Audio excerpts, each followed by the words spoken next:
ابو جہل نے عبداللہ ابن ابی کو خط لکھا کہ اہل مکہ جو ہمارے سے تمہارے پاس گئے ہیں ان سے لڑائی کرو، ورنہ ہم تم سے لڑائی کریں گے اور تمہاری بیویوں کو اپنی لونڈیاں بنا لیں گے۔ اس طرح اس مضمون کا ایک خط مسلمانوں کو بھی لکھا، اور مختلف ان کے جتھے مسلمانوں کی چراگاہوں پہ حملہ کرتے رہے اور مسلمان بھی ان کا جواب دیتے رہے۔ عمر حضرمی کا قتل ایک اہم ایشو بنا، اور اس کے بعد ابو سفیان کا قافلہ جو شام سے واپس آ رہا تھا، تو جب انہیں خطرہ لاحق ہوا تو اس نے زمزم غفاری ایک شخص کو سونا دے کر بھیجا کہ جاؤ جا کے تم اہل مکہ کو بتاؤ کہ تمہارا قافلہ خطرے میں ہے اور مدد کو پہنچو۔ یہ ادھر سے چل پڑا، ادھر حضور کی پھپھی حضرت عاتقہ سلام اللہ علیہا کو خواب آیا کہ ایک سوار اونچی پہاڑی پہ چڑھ کے کہہ رہا ہے کہ اے اہل غدر، اپنی قتل گاہوں کو 3 دن کے اندر اندر دوڑو۔ تو اس کے بعد وہ اونٹ سوار کعبۃ اللہ کی چھت پہ آ گیا اور یہ آواز وہاں بھی لگا ہے، پھر جبل ابی قبیس پہ آ گیا اور وہاں اس نے یہ آواز لگائی، لوگ اکٹھے ہو گئے، اور پھر ایک بہت بڑی چٹان پتھر کے اوپر سے گری اور ٹکڑے ٹکڑے ہو گئے۔ مکے کا کوئی گھر ایسا نہیں تھا جس میں اس کے کنکر اور اس کے ٹکڑے نہ گرے۔ تو حضرت عاتقہ جب بیدار ہوئی تو انہوں نے اپنے بھائی حضرت عباس بن عبد المطلب رضی اللہ تعالی عنہ کو یہ خواب سنایا۔ انہوں نے کسی اور کو خواب سنا دیا، چلتے چلتے یہ خواب ابو جہل تک پہنچ گیا۔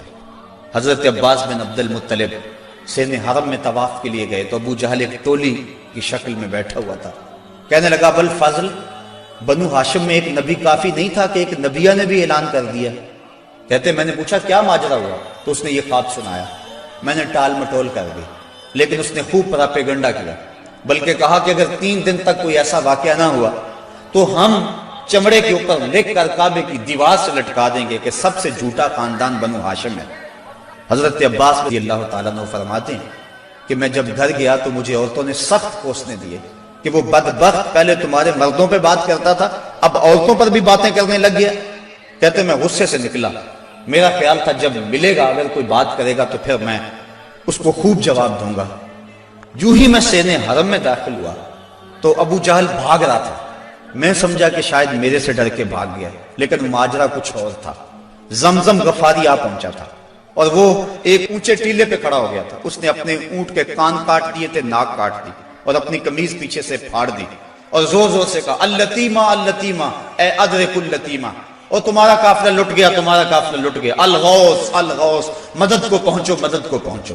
کہتے ہیں بھگدڑ مچ گئی، کیونکہ اس قافلے میں پورے مکے کے لوگوں نے مال لگایا ہوا تھا، لہٰذا جلدی جلدی وہ جنگ کی تیاریاں کرنے لگے اور 3 دنوں کے اندر اندر وہ مکے سے کوچ کر گئے۔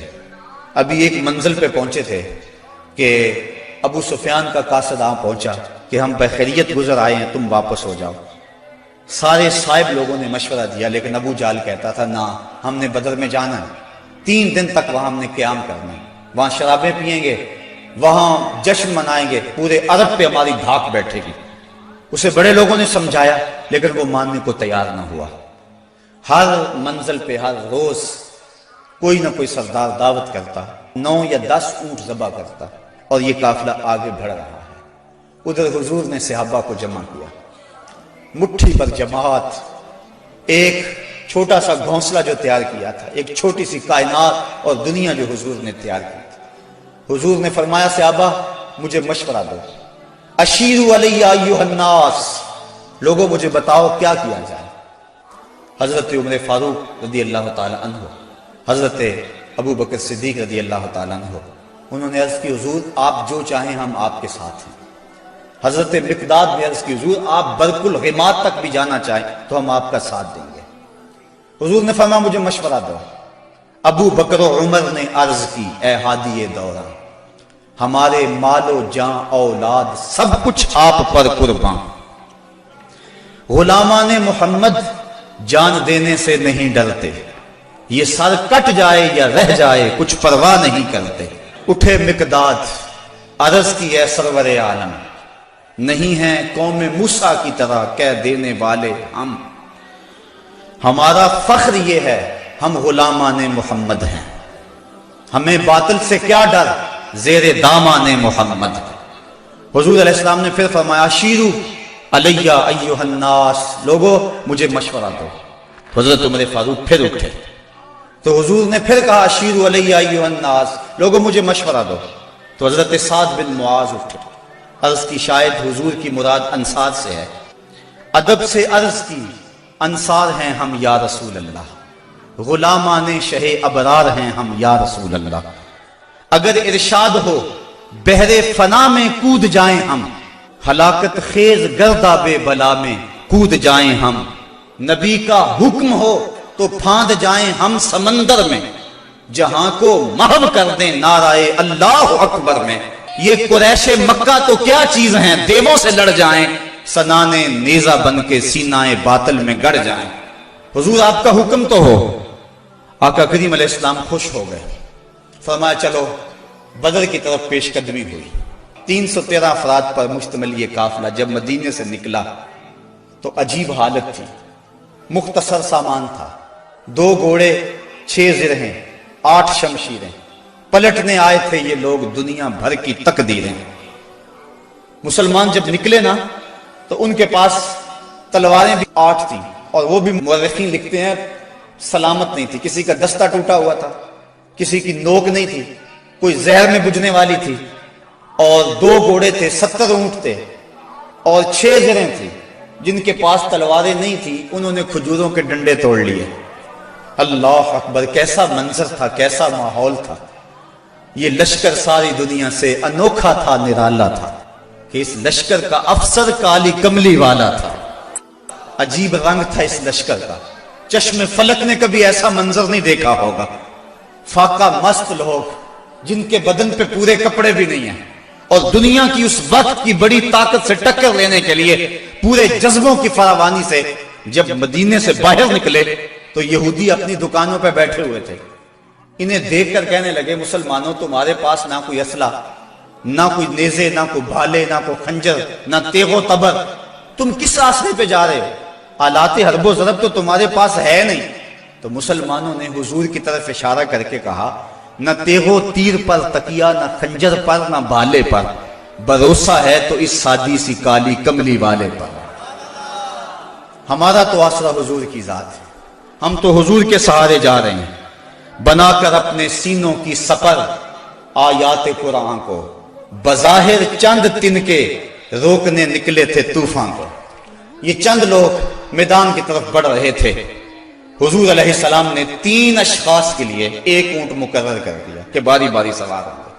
اور اپنے لیے حضور نے 1 اونٹ تنہا مقرر نہیں کیا بلکہ اپنے ساتھ بھی 2 سوار مقرر کیے، حضرت ابو لبابہ اور حضرت علی المرتضیٰ رضی اللہ تعالی عنہما. اور خود حضرت علی المرتضیٰ اور حضرت ابو لبابہ نے عرض کی حضور ہم اپنی باریاں چھوڑتے ہیں، آپ سوار ہیں.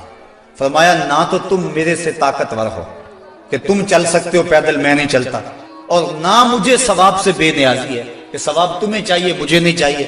فرمایا اپنی باری پہ تم سوار ہوگے، اپنی باری پہ میں سوار ہوں گا. محبت کے جوش میں یہ قافلہ آگے جا رہا ہے. عجیب حالت ہے، فاقہ مست ہے. کھجور کو چوس کے روزہ رکھتے ہیں، اسی کو چوس کے افطار کر لیتے ہیں. راستے کے اندر ایک جگہ آئی مرج الزبیہ، وہاں ایک چرواہا بکریاں چرا رہا تھا. ایک صحابی نے کہا سلم علی رسول اللہ صلی اللہ علیہ وسلم، یہ حضور ہے انہیں سلام کرو. وہ کہنے لگا میں تو نہیں سلام کرتا، میں تو سلام تب کروں گا اگر یہ بتائیں میری اونٹنی کے پیٹ میں کیا ہے.